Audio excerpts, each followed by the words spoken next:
back to my channel Bal Vigyan Bharti, and here is your mentor Avilash Sarkar. We are progressing on dot product, a product that is related to vectors. We have taught we have learned the theory of the dot product.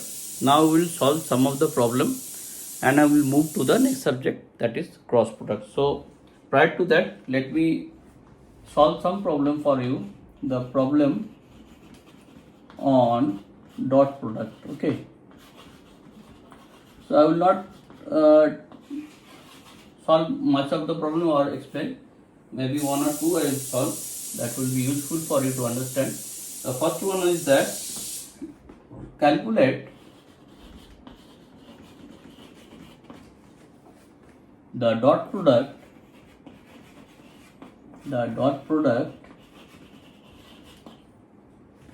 of vector A, which is given as 1, 2, 3, and another vector B, which is given as 4, -5 and 6. Do the vectors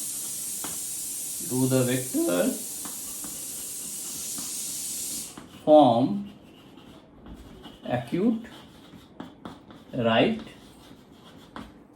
or obtuse angle triangle. Okay, so this is the ask of this question. Now the first part is very easy to get the dot product results. So, and the second part simultaneously I will do once I will solve it. So that A is given by this, that notation you know it very well when we are discussing about the vector. There this was the symbolic. I have explained what does it mean. If I say this is given as 1, 2, 3, that means these are the three elements of the components along the Cartesian axes. So that means if I elaborate it, it will be like that: 1 into I plus 2 into that second component. This is respectively x, y and z components, and if I multiply with the unit vectors along that direction, it will give the similarly B will be 4i minus 5j plus 6k. But although this will not be used, because we know what is the result of a dot product of two vectors, that is given by the scalars only, because that I, j, that unit vectors are eliminating in dot products at the end results. So end results is that a1 b1 plus a2 b2 plus a3 b3. Now there is no function of ij, k is coming, only this a1. So that is given directly with this. So these are the a1, a2, a3. This one b2, b1, b2, b3. Now if I put this value, this is 1 into 4, that is 4. This is 2 into minus 5 is equal to 10. And third one is 3 into 6, that means is equal to 18. So all together it will give you 22 minus 10, that means 12. Now first part is over. Now what is the angle between that? How will you get the angle? You know the formula. That formula is giving as cos theta is equal to A dot B, and given by this. Now if I analyze this part, cos theta is given by this. Now what is this part? Mod A into mod B. Mod A means this is positive, this mod B is positive. Two more positive values multiplied will give you positive. So only cos theta value is either negative or positive will be decided by the denominator. Okay, so now we can say that cos theta will be negative if A dot B result is negative, or else it is positive, that means if or else if A dot B is equal to positive, so then cos theta also positive. So why I am saying that? What is the use of this cos theta negative and positive? Now if you go little bit to the mathematics side of that, what is the value when the theta belongs 0 to not equal to, I am taking it up to less than 90. What is the value of cos theta here? If I say this is the coordinate system, this is x, this is y, in between this is always positive cos theta, in between this is negative always. So that means my point of saying is that when theta is between 0 to 90, that value of cos is in between 0 less than 1. If I less than equal to 1 means why? Because this is reverse, cos theta is equal to cos 0 is equal to 1. I am taking it is equal to, so that is the maximum value will be 1 or less than 1, and it will be more than 0, that means not even touching 0, because specifically when it is theta is equal to 90, a specific value cos theta is equal to 0. Only the boundary value I am taking a specific value, other two value it will limiting value, it will not touch. And the third is in between theta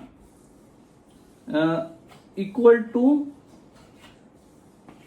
less than 190, or sorry, it is greater than 90 equal to this, so then value will be greater than 0. Cos theta, if I say, will be less than equal to minus 1, because this is 180. For 180 it will be, if it is equal 180, this will be minus 1, or if it is more, it is towards this side, this will be greater than minus 1, and the limiting value will be 0.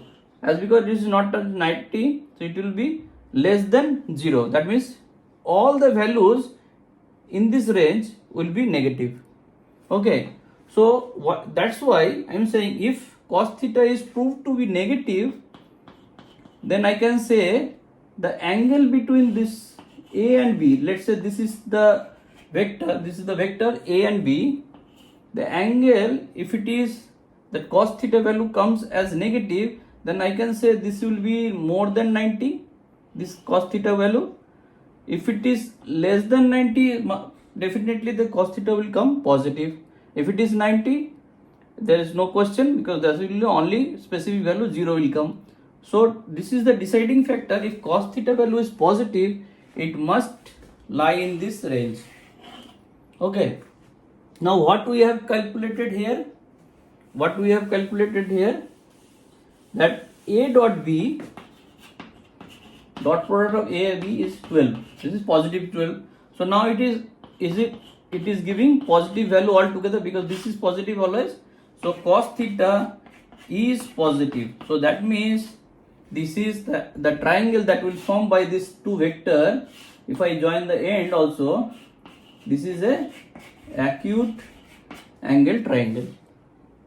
Understood? Okay. Moving to next.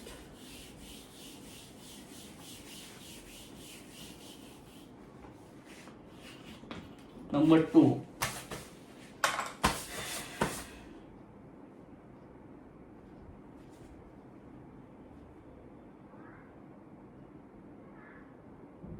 Okay. Number 2 says if A, that means a vector given by 6 minus 1 3, for what value of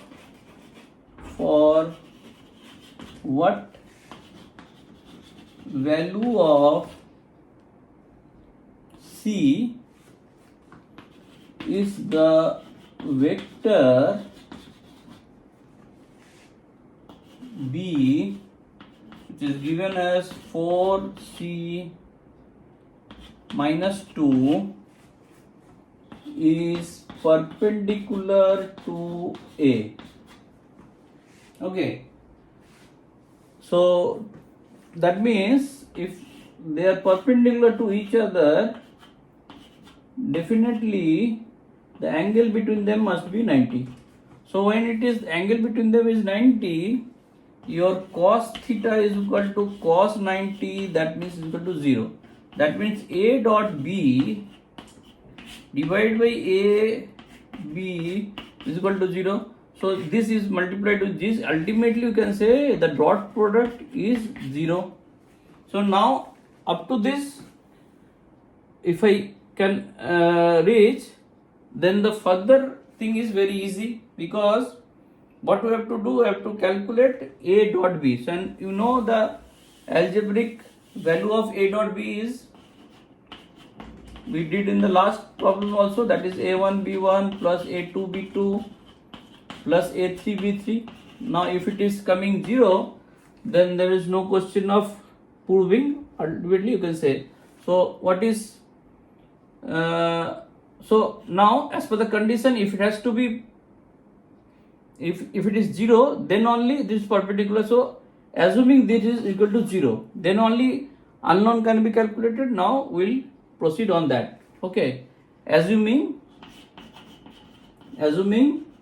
means we are going on the reverse way. If it has to be proved perpendicular, then C must be something that will match the equation, which will give you 0. So if I assume it, definitely I will get the unknown. So 6 into 4 is equal to 24, plus ultimately minus will come, minus C, this 3 into 2 minus 6, that is equal to 0. Now if it has to be 0, C must be equal to 18. So if I put C value is equal to 0 and 18, that will give you some result equal to 0, and then we can say the perpendicular. So for C is equal to 18, this condition will match.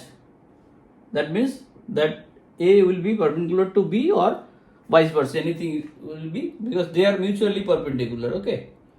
So this is the end of the problem solving session on dot product. There may be of similar kind of problem, so I am not going too far on that. So I will move into the next subject, that is cross product. Okay. So the cross product is, you can say, when two or more vector, same as the dot product, vector multiplied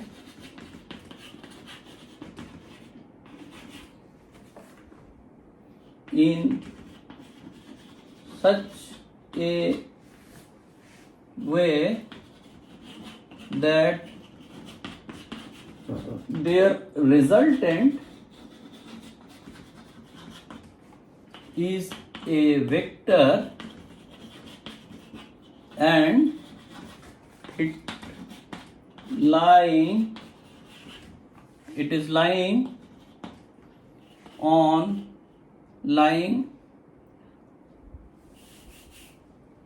it is not lying actually, and it is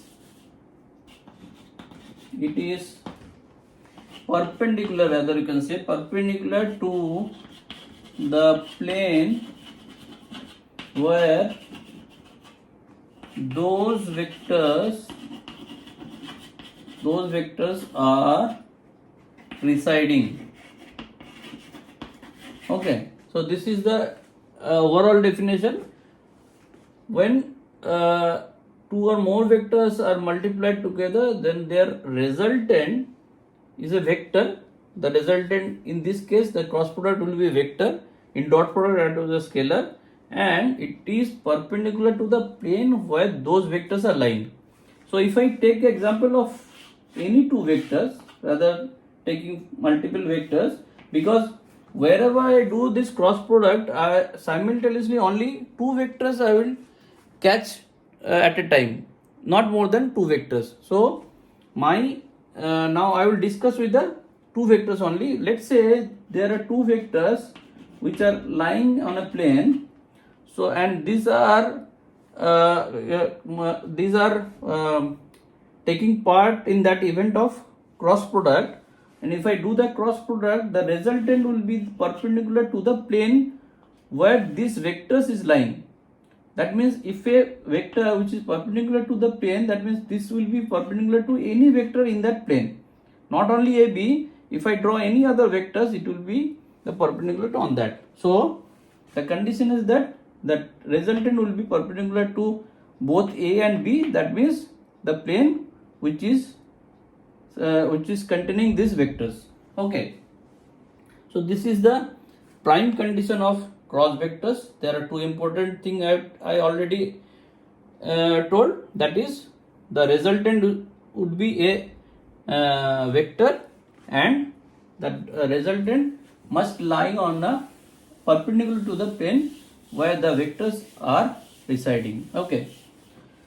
So now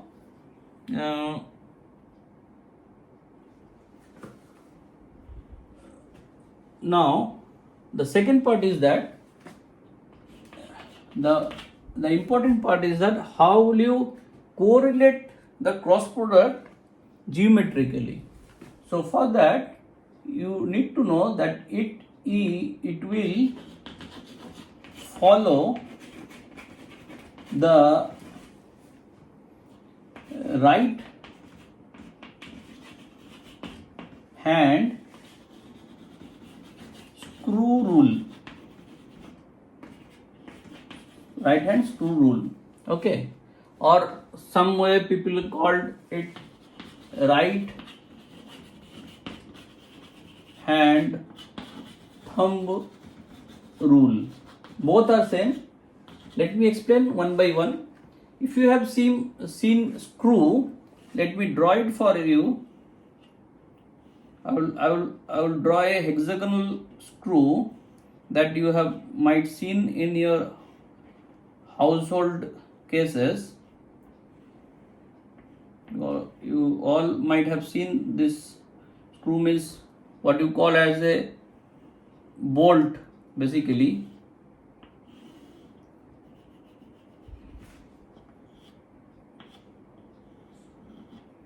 So these are the thread portion I am drawing.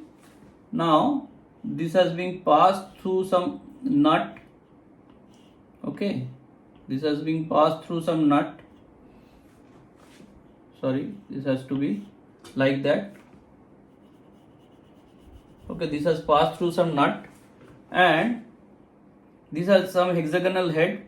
Now when we will move that bolt through that nut, this supposed to be a nut, you put some force, let's say F, and this is the axis of rotation. On the axis, when it is moved up, it will not deviate this axis, this will move around this axis. Okay, so I am putting a force, let's say from this axis, this force is having a distance of r. Okay, this is moving up. When I move, if I move clockwise, means if I give a clockwise rotation, it will move up. When I do a anti-clockwise rotation, then it will move down. That means when I put a force, and one more thing, when it will rotate, this hexagonal will move in a circular path, means all these edges will touch a circle, which is the radius of the circle, and this is the same distance from the symmetric point or center of gravity, you can say, to the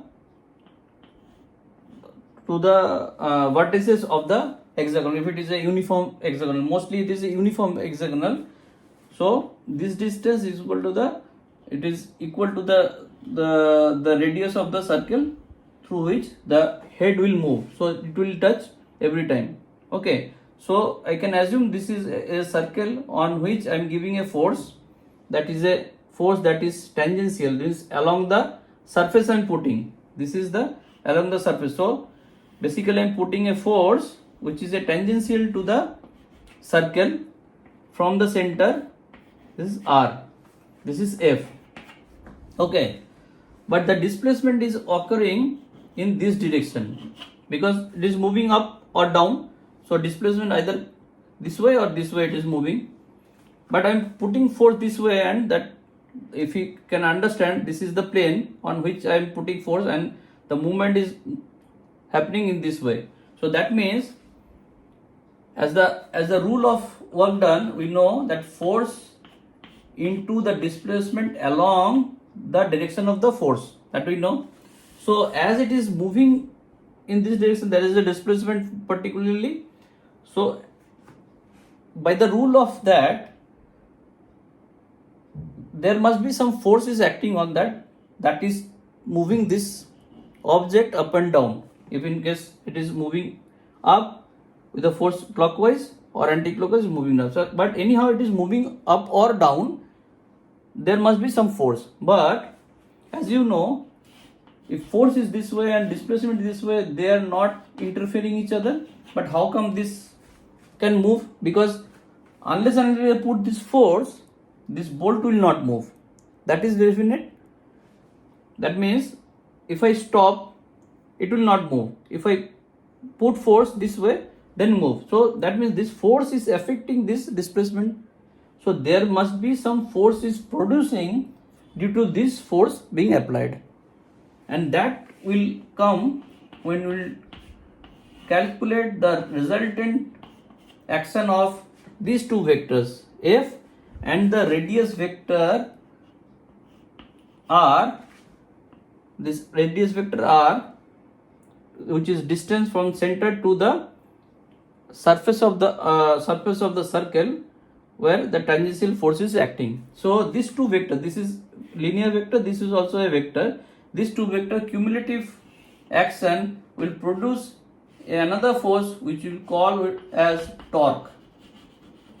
So when torque is produced, the torque is in this direction, and this is responsible for this displacement. But torque is produced by the cross product of force into that radius vector, which is a linear vector. Okay, so this is some practical example where you can understand what is the use of the cross product. So that's why I am explaining this part. Okay, so now this ultimately the practical example of this. Now I will come to the this is geometrical representation of cross product. Now I will go to the mathematical notation. Let's say two vectors A and B, and this is the symbolic for cross product. If A and B vector are being performed the cross product, we put it in this symbol as a cross product, and that will give you result mod A mod B sin theta and a unit vector n cap. As I said that this product is a product, the resultant of which is a vector. So this part, by seeing, you can understand this is nothing but a scalar part. This has only the value, the magnitude. So unless until there should be some vector attached to it, it cannot be defined as a vector. So definitely there must be some vector which will be the unit vectors towards the resultant. Now if I say this is the resultant, the vector, so in that direction the unit vector is n. I am taking it as a general because this is not following any tri-axis Cartesian plane. That could be in any direction. So in each vector has a part of a scalar multiplied by a unit vector, which will give you the complete vector, and that is the This way I can represent a complete vector which has a scalar part and a unit vector along that direction of where the direction of resultant is same as the direction of unit vector. So unit vector, you know, how will you calculate? This is the n vector, if I say divided by the mod, means the magnitude of that will give you unit vector. So this is the concept of the cross product, and this is the algebraic representation of the cross product. Okay. Now we'll learn more about the unit vectors, because that in the next part it will be useful. Now in the Cartesian plane, we know there are three axes. Definitely we know it. So this could be the x, this we will say this is y, and this is your z. Okay. Basically, when we will consider x and y, we will consider x and y this way. Okay. Now I am turning it this way for the simplicity. So when it is moving, this is x, this is y, and z will be the perpendicular to this. So this will be 90 degree, this also 90, this will be 90. So this is the Cartesian plane we are talking about. So this is positive x, as because this is positive. Reverse to that is negative. Reverse to that will be negative y. Reverse to that will be negative z. So this the orientation you understand first. Along x, this is positive I. Along minus x, it will be negative I. This is positive j. I will write it only j. This is negative j. This is k. This is negative k. Okay. Now let me make you understand with three axes.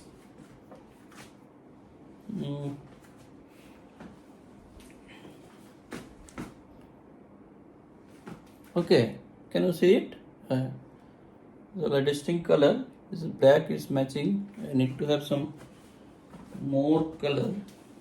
Okay, let me check with this. This color can be seen easily. So this red is your x-axis, this blue is your y-axis, this is your z-axis. You definitely know it. Now I will calculate values I. What is the unit vector will, how the unit vector will behave when they put into cross product, and what is the outcome of that.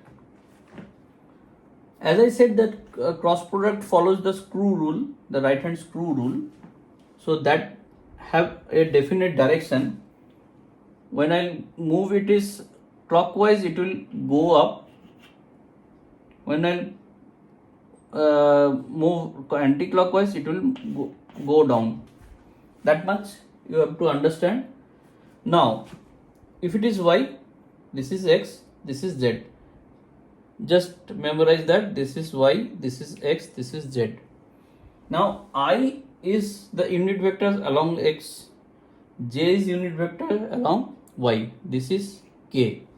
Now this has to be followed as per the orientation given. I cannot change as it is. I will come later on why it is so, but as of now you remember the first vector is given, have to read first. So I cross j, that means if I put the screw in that fashion where is tail will along the z axis. Now keeping that, I will move the bolt clockwise. Now if I move clockwise, why I am moving clockwise? Because I is first. I cross j, I cross j, I cross j. That has to be read like that. I cross j. From where it has start, from at where it is ending. That you have to keep it in mind. I cross j. So that way I will put force. I cross j, and the movement will be upwards, because screw when it is moving clockwise, it is move up. So it will go to the positive z axis. So that will give you k. Why it is k? Because I, j, k all having the magnitude equal to 1, isn't it? K also magnitude 1. So the first thing is I cross A is the result is moving towards z axis. So what is that unit vector towards z axis? It is k. As because this is moving positive k, I am taking unit vector because the scalar part is here is equal to 1. So only if I put the unit vector symbol, that is enough for me. Next, if I do j cross I, just reverse to that. Now this time j cross I. So my screw pointing this side, the same posture, I want to move it j cross I. J cross I means y to I. I am moving anti-clockwise. Then only it will move j cross I. So which way it will move? It will move down. Screw will loosen up. It will come down from the nut. It will come down. So that means this is going towards negative z. Minus k. Clear? I will take the next slot. That is j cross k. What would be the result then? Now this case j, that means x, and k is coming in picture. So I have to keep the bolt head tail towards the x axis. Now I will try to move as the direction is given j, that means y to k, j to k, j to k, and move clockwise. Move clockwise. So this will move towards x, positive x. So this will give you I. K cross j. In this same posture, I will rotate anti-clockwise. K cross j anti-clockwise. So this will move backwards. Minus I. Okay. Third lot. Then your remaining ij, jk, k cross I. Third lot. Now this is k and I. I will put my tail towards y. So now k cross I, k cross I, k cross I, clockwise I will move. It will go towards y, positive j. I will put it j, and obviously I cross k if I put, it will give you negative. Now how will I remember all this? Every time I have to keep or thought in that person, that I have to thought every time, because that is not very easy to remember. So there must be some trick that I will explain, which will give you some relief. Put I, j, k in a cyclic order. Put the sign anti-clockwise or clockwise, whichever way, but that should be of a unidirection.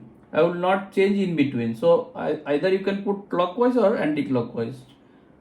So when you will array this, now as you have done for the first time, we just match with that. When I cross j, means I to j I am moving, what it is happening? I to j, it is giving positive k. That means any anti-clockwise of in this picture will give the result as it is written there. J cross k will give you I. What is written there? Same. K cross I, anti-clockwise giving the result.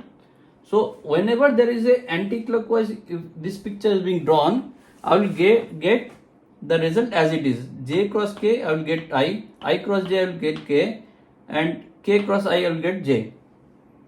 Just reverse to that, if I go, I will get the reverse result. That means k cross j I will get minus I. Just remember that, you keep that orientation in mind, and when you will do the reverse of that, you just keep it in mind, memorize that. When you do the reverse, you will get the opposite result. So this orientation you have to remember. You are putting this in cyclic order and putting anti-clockwise mark. So whatever result is given here, you will get that result with the same sign. That means all are taken as a positive here, so we will get the positive. If you any case if you reverse that orientation, that means k cross j, you will get the negative result. So this cycle in one shot will give you the relief from remembering or calculating all this every time.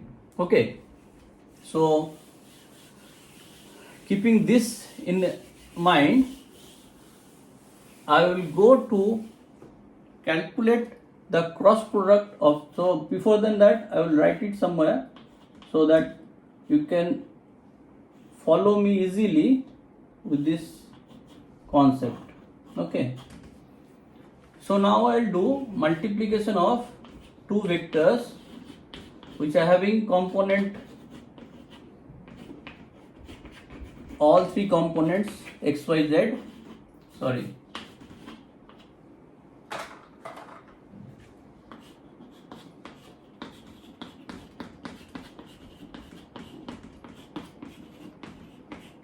okay.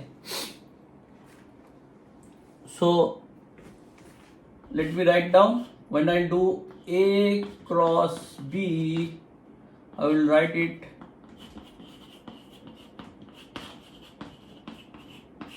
cross B1I, B2J, B3K. Okay. Now let me go. Now first this term I will multiply all three and simultaneously I will come. Now one more thing you have to understand. What if I do I cross I? I cross I means nothing but, it is very simple to understand, the mod I into sine of angle between I and I, they are in the same line in x-axis, so angle will be 0. So sine 0 is 0, so ultimately the whole thing will come 0. So when cross product of the similar vectors, that will give you same vectors, not the similar, same vector, or similar you can say, because if the vectors are collinear, basically I want to say the vectors are collinear, then their resultant will be 0. Okay, this thing you have to keep in mind when you will do calculation. Okay, now this into this I is coming, so ultimately I will get 0. First term is I1, A1, the scalar will be multiplied as in case of we multiply the numbers. So dot product I get scalar is multiplied automatically as the numbers being multiplied, so I will keep in one bracket. Only changes will come in case the vectors, unit vectors is multiplied. Okay, so for that I will use the rule. Okay, so first term it is 0, A1I, A1 B2 kept in bracket, and the resultant of I cross J will be K. Further A1 B3 I cross K is reverse, so I will get minus J. Understood? No confusion? Next term A2 B1 J cross I reverse, I will get minus K plus A2 B2J, that will be 0, plus A2 B3 J cross K, I will get I positive, plus this term A3 B1 K cross I, I will get J, plus A3 B2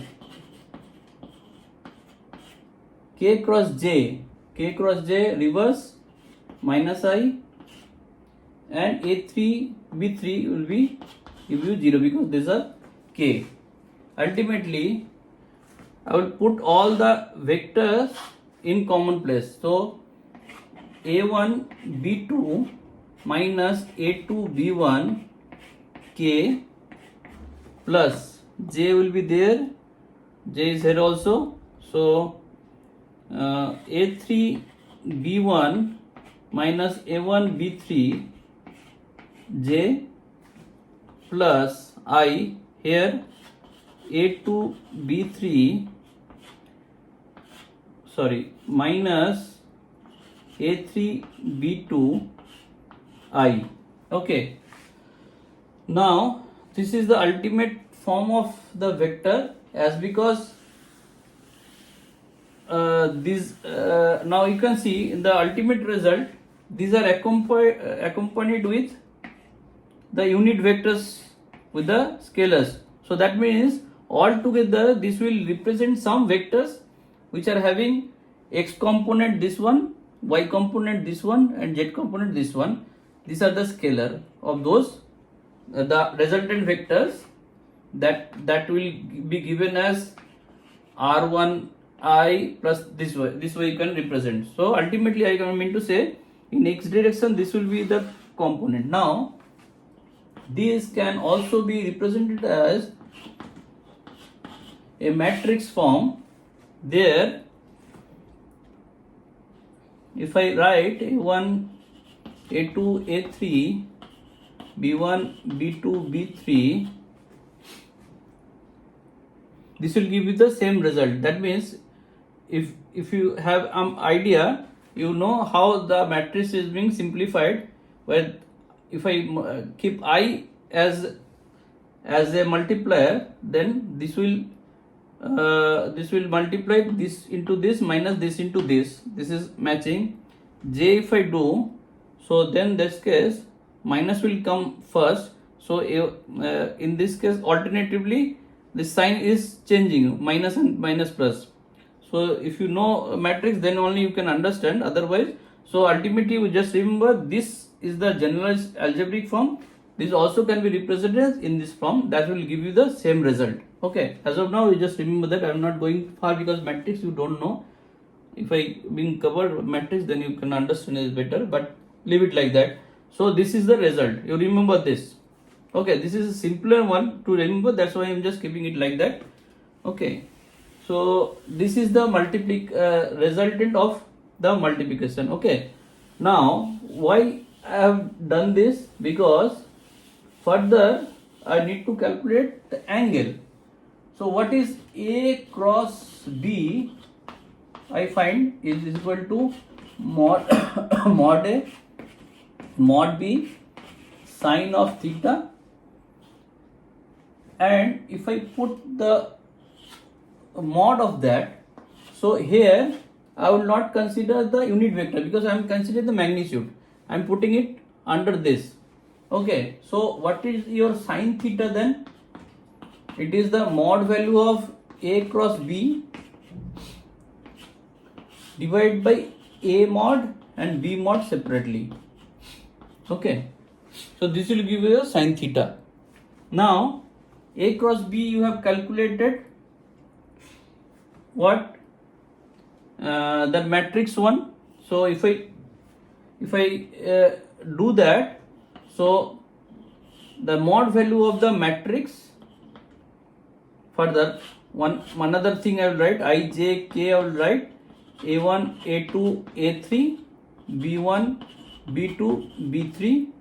That the mod of that I will take. I will not take the, I will take the magnitude of that only, and below A and B separately I will take the magnitude. So this you know what is that? This is nothing but A1 square, A2 square, A3 square, and B1, B2, B3 square. This you already covered in dot product. Only things differentiating is A cross B. The result is this one. Now I will also tell you how to remember this matrix so that it won't give you trouble. As I said, I can write it in this form. Now writing it is very easy because A is broke into the component A1, A2, A3. So similarly A1 will be the part of I, A2 is the part of J, A3 is the part of K. Similarly B1 is also this. Okay, now how will I break it? What is the rule? When I put I there, so I will not see this part, only this part will be open for me, and the orientation is that I will come down from the first corner to the next corner. B3 minus the reverse. Once you will able to find the first one, so next one obviously will come with a negative sign in between. Now the rule is that for the next part or the next term, I will take a minus. I will start with the minus where j will come, and the orientation when I will take j, I will cross this part, only these two and these two will be visible for me, and the orientation is again from left upper corner to the right. So once you will able to fix the first part, the second part is just the reverse one. Okay, so this way, and the alternate sign will go on like that. Okay, mine started with plus will be minus, then plus again. Now the last term will be k. When I will see k, I will only operate on this, and this time also it will come down from left upper corner, and the rest term will automatically give you the path. So this will be the ultimate result. That's what I find. So this is the a cross b mod value if I take. So if I take the mod value of that, so what is that? It is the square of this, square of this, square of this. And that means if I take, this is x1, x, this is y, this is z. So mod of this will be the under root of x square plus, you can write it minus y whole square. So that will ultimately give you y square. So y square plus z square. So this will be the value of that for calculating sin theta. So sin theta is equal to ultimately a1 square plus a2 square plus a3 square and b1 square plus b2 square plus b3 square. Understood? So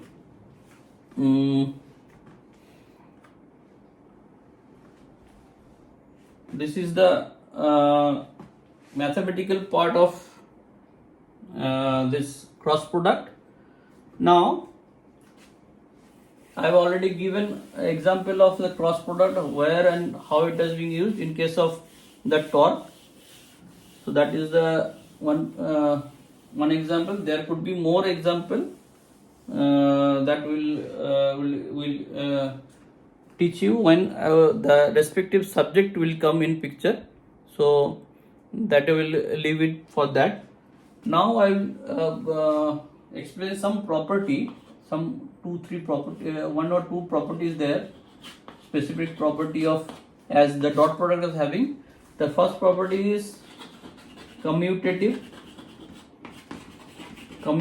law. In commutative law, we know the reverse is possible. In dot product, what I see, a dot b is equal to b dot a is possible. But here, as because it is depends on the orient, means direction, it won't follow that rule. So a cross b, if I try, it is not equal to b cross a. Rather, it is the reverse of that. That means it is negative of b cross a. How? As I said, if I rotate the bolt, it is going up. Now if I change the direction, it is a to b moving up, b to a coming down. So that means it is reversing. So this property also called anti-commutative. Okay, commutative. Instead of calling it a commutative, not commutative, I will call it a anti-commutative. This is the first rule.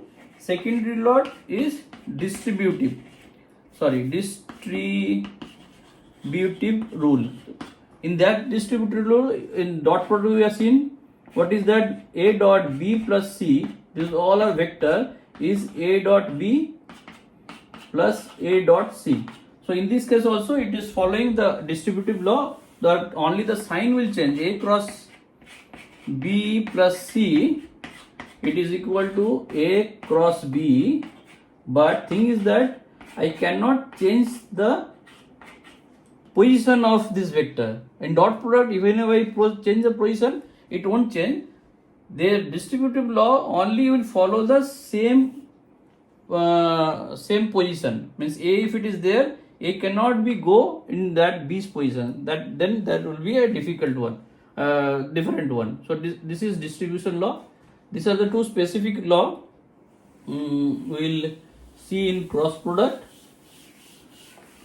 And let me check if anything is left out.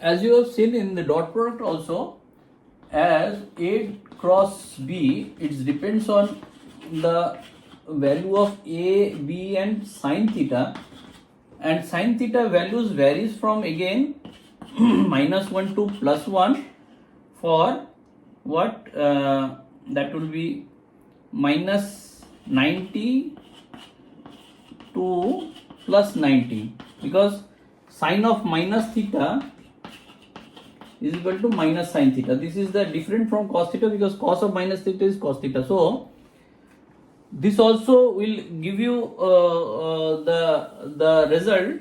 Why I am saying this is anti-commutative. Now let's say sine of theta is minus, means when I'll means taking the angle, if it is clockwise then it is negative, if it is anti-clockwise is positive, we know. Now this is A, let's say A, this is B. I am rotating from A to B. That means if I say this is in the higher angle and I am coming to B, that means I am moving clockwise. So in that case, that theta will be what? Minus theta. So in that case, A cross B will become minus A minus B sine theta, because sine of, I will put it minus sine theta, and that minus sine theta will come as minus of B sine theta, which will be same as if I move the angle to measure the angle anti-clockwise from B to A. So that is, you can say that B cross A, which is the same as the anti-commutative law.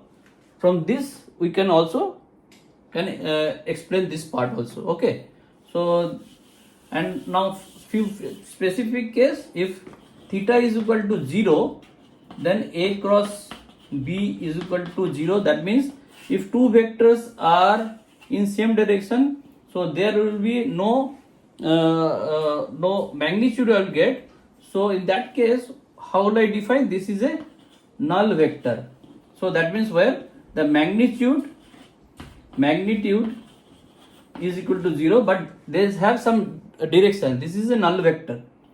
I will not say there is no vector, it's ultimately 0, because the resultant is a vector. So I have to tell it a not 0, basically it is a null vector, I will write. Okay, for in case of theta is equal to 90, sin 90 is equal to 1.